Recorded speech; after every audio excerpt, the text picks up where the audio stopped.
discussion? Who came up with the story? Like, how did that all come about?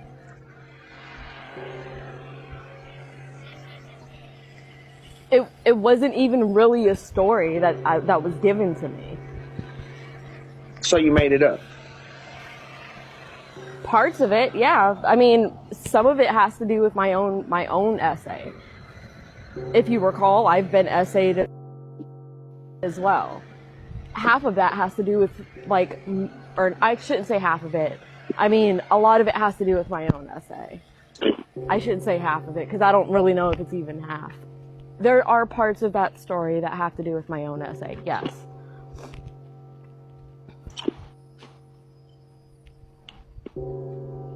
So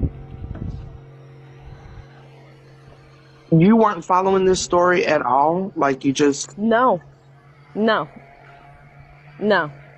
I didn't even know who either one of y'all were, honestly. So I guess what I'm trying to understand how is would I have found you, Palesa? I mean, like anybody else, we scroll TikTok, we find people. We scroll TikTok and find people, so it's not impossible.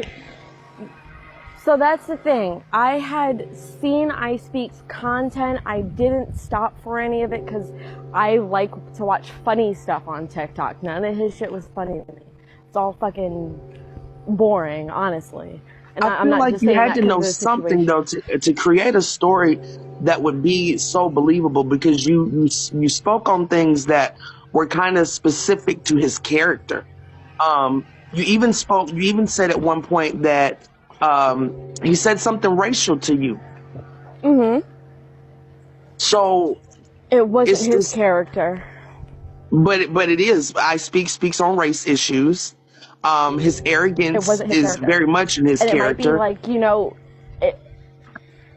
and he's not the only person with that arrogance, Palesa. No, I know that he's not. I'm just trying to figure out how you came up with such a fantastical story if nobody told you what was going on and you didn't know what was going on. Because it wasn't fake. That story, a lot of it, especially that part, has to do with my own story, Palesa. Where I grew up in New York, I'm not about to play the white victim, white women tears card. But I did not grow up in the best area for white people in New York. Ralphie grew up in a whiter neighborhood than I did. Okay? My thing is that arrogance, it has nothing to do with I Speak. He's not the only one with that demeanor, with that I'm better than you because look who I am kind of thing. He's not the only person like that. And I'm sorry that was so believable to his character, but he's not the only one like that.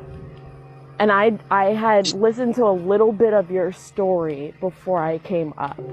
I was in there for maybe like 3 or 4 minutes before I even came up.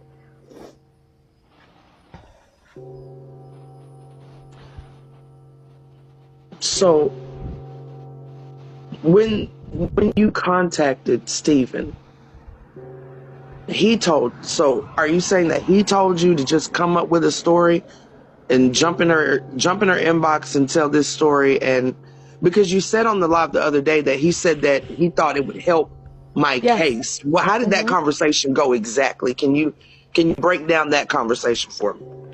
I don't like the whole interview part of this, but I'll give you, like, I'll answer the questions you want.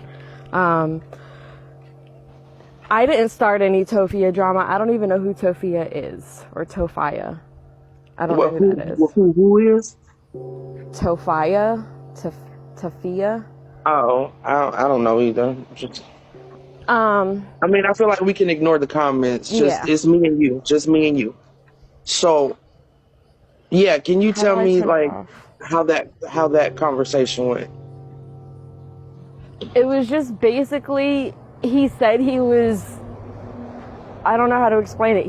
He said basically, if I come up, I tell this story, people have genuine hearts. They're gonna follow if they feel sympathy and blah, blah, blah.